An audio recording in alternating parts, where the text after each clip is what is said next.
अरे बहू, ये तू रात की बची हुई रोटियां कहाँ लेकर जा रही है?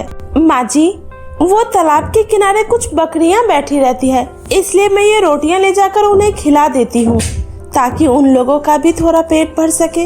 ये तो बहुत अच्छी बात है बहू, जाओ। इतना कहकर सुमित्रा वहाँ से चली जाती है, जिसके बाद संध्या हाथ में 2 मटका उठाए तालाब के पास पानी भरने के लिए जाती है और कहती है, सच में आज तो बहुत ही गर्मी है, पता नहीं आज रात को नींद कैसे आएगी। हमारे घर में तो एक पंखा तक नहीं है। इतना कहकर संध्या तालाब के पास पानी भरने लगती है, लेकिन गर्मी ज्यादा पड़ने की वजह से उसे बहुत ज्यादा परेशानी होती है। इसलिए जैसे ही संध्या तालाब के किनारे पहुंचती है तो वो सबसे पहले अपने मटकों में पानी भरती है और फिर तालाब के किनारे बैठी कुछ बकरियों को वो रोटी तोड़कर खिलाने लगती है और फिर आसपास टूटे हुए मटके में पानी भरकर उन बकरियों के आगे रख देती है और कहती है, ये लो, अब तुम लोग इसमें से पानी पी लेना। इतना कहकर संध्या अपनी दोनों मटकियां उठाकर वापस घर जाने लगती है और घर के बाहर रखे बर्तनों में भी वो पानी भरकर रख देती है, जिससे पक्षियां भी पानी पी सके। और फिर वो मटके लाकर अपने घर में रख देती है। जिसके बाद संध्या की 5 साल की बेटी सुनैना उससे कहती है, माँ, मुझे बहुत तेज प्यास लग रही है, मुझे पानी दो ना। अरे मेरी गुड़िया को प्यास लगी है, रुको मैं अभी तुम्हें पानी देती हूँ। इतना कहकर संध्या अपनी बेटी को पानी देती है, जिसके बाद सुनैना पानी पीकर कहती है, माँ, काश हमारे घर में भी एक पंखा होता तो हम लोग भी घर में आराम से बैठकर पंखे की ठंडी ठंडी हवा खा पाते।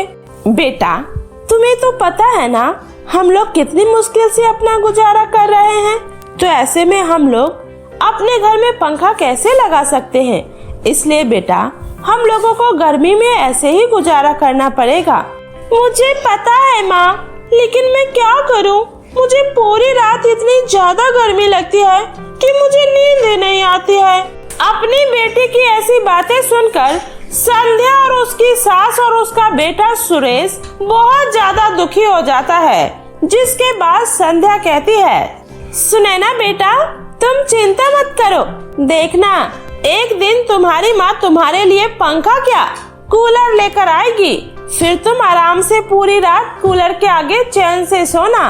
इतना कहकर संध्या अपने पति के दिए हुए पैसों में से कुछ पैसे जोड़ने की कोशिश करती है, लेकिन घर खर्च की वजह से उसके पास एक भी पैसा नहीं बच पाता है। जिसके बाद सुरेश संध्या को पैसे देते हुए कहता है, संध्या, ये लो पैसे, घर का राशन ले आना। ये क्या जी, सिर्फ 1000 रुपए? अब इसमें मैं घर का राशन लाऊं या सुनैना के स्कूल की फीस भरूं?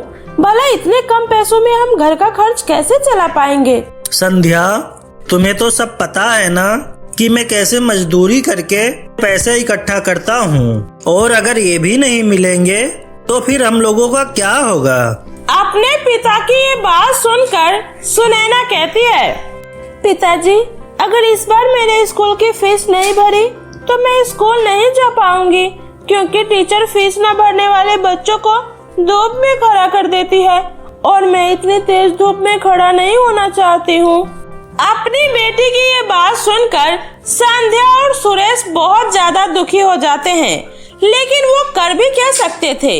और ऐसे ही दिन पर दिन गर्मी भी बढ़ती ही जा रही थी। सुनैना के स्कूल की फीस न भरने की वजह से सुनैना ने अब स्कूल जाना भी बंद कर दिया था। लेकिन इन सब परेशानियों के बाद भी संध्या बकरियों को रोटी खिलाना नहीं भूलती थी। जिसके बाद वो बकरियां संध्या के जाने के बाद आपस में बातें करती थी, सच में ये औरत कितनी अच्छी है, हमारे लिए रोज रोटियां लेकर आती है और हमारे लिए इन बर्तनों में पानी भरकर रखती है। तुमने सही कहा, चलो आज हम खुद इस औरत के घर जाकर उसका शुक्रिया अदा करते हैं। जिसके बाद वो सारी बकरियां मिलकर संध्या के घर जाती है तो वो देखती है कि संध्या संध्या आंखों में आंसू लिए अपनी सास से कहती है, माँ जी अब हम लोग क्या करेंगे? सुनैना की क्लास टीचर ने उसका नाम काट दिया है और कहा है जब तक हम लोग पूरी फीस नहीं भरेंगे तब तक वो सुनैना का एडमिशन दोबारा नहीं करेंगे। और यहाँ इस गर्मी की वजह से दिन पर दिन सुनैना की तबीयत भी खराब होती जा रही है। माँ जी मुझे तो अब कुछ समझ में ही नहीं आ रहा कि अब हम लोग क्या करेंगे। चिंता मत कर बहू, एक न एक दिन सब ठीक हो जाएगा। शायद भगवान हम गरीबों की परीक्षा ले रहा है। इस तरह दोनों सास बहू की आंखों में आंसू होता है, जिसे देखकर वो बकरियां वापस तालाब के पास आ जाती है और आपस में बातें करने लगती है। अरे भला इतने अच्छे लोगों के साथ इतना बुरा कैसे हो सकता है? हमें उनके लिए कुछ करना चाहिए। हाँ बहन, लेकिन हम लोग उनकी मदद कैसे कर सकते हैं? अरे हाँ, हम लोग जलदेवी से इस बारे में बात करते हैं। इतना कहकर वे लोग तालाब के किनारे जाते हैं और जलदेवी से इस बारे में बात करते हैं, जिसके बाद जलदेवी पानी के ऊपर आकर कहती है, सच में दूसरों को पानी पिलाने वाली, दूसरों को मदद करने वाली आज खुद इतनी दुखी है, इसलिए मैं उसकी मदद जरूर करूंगी। इतना कहते ही जलदेवी के हाथ से एक रोशनी निकलती है और तालाब के किनारे लगी हुई घासों में जाकर समा जाती है, जिसके बाद वो बकरियां कहती है, अरे जलदेवी मैला इससे क्या होगा? अरे ये घास अब कोई मामूली घास नहीं है, बल्कि ये जादुई घास में बदल चुका है। इसलिए तुम लोग ये घास ले जाकर उस औरत के आंगन में लगा देना, जिसके बाद ये घास अपना चमत्कार खुद ही दिखा देगा।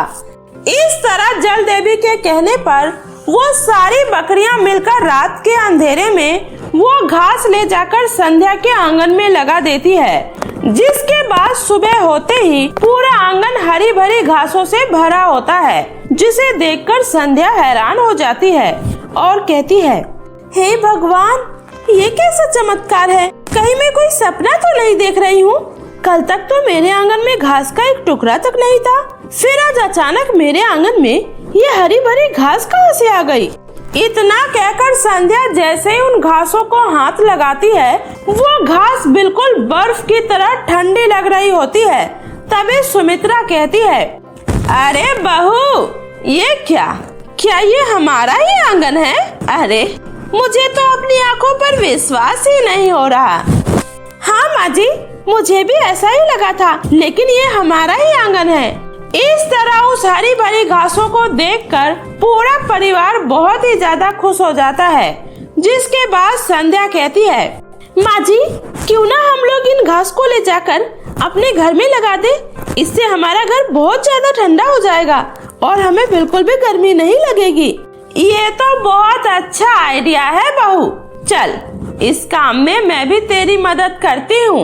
इतना कहकर दोनों सास बहू मिलकर उन हरी भरी घासों को काटकर अपने घरों के अंदर लगाने लगती है, जिसके बाद वो घास अपने आप ही पूरे घर में बिछ जाती है। और ये देखकर संध्या कहती है, अरे ये क्या माँ, ये घास तो अपने आप ही पूरे घर में फैल गई, पर ये कैसे हो सकता है? घबराओ मत संध्या, मैं एक जादुई घास हूँ, इसलिए जो भी आप मुझसे कुछ बनाओगे वो बहुत ही ज्यादा मजबूत और ठंडा होगा। क्या सच में आप एक जादुई घास हो और मैं आपसे कुछ भी बना सकती हूँ? हाँ बिल्कुल। और इस तरह संध्या उस जादुई घास से एक कूलर और फ्रिज बनाती है, जिसका पानी और हवा बहुत ही ज्यादा ठंडी होती है। और ये देखकर सुनैना बहुत ज्यादा खुश हो जाती है और जैसे ही वो जादुई फ्रिज को खोलती है तो उसके अंदर ढेर सारे खाने पीने की चीजें आ जाती है, जिसे देखकर सब लोग बहुत ज्यादा खुश हो जाते हैं। और इस तरह संध्या का उन बकरियों को रोटी खिलाना उसके लिए मददगार साबित होता है, जिसके बाद उसकी जिंदगी पूरी तरीके से बदल जाती है और अब उसका परिवार गर्मी के दिनों में भी बड़े ही आराम से रहने लगता है।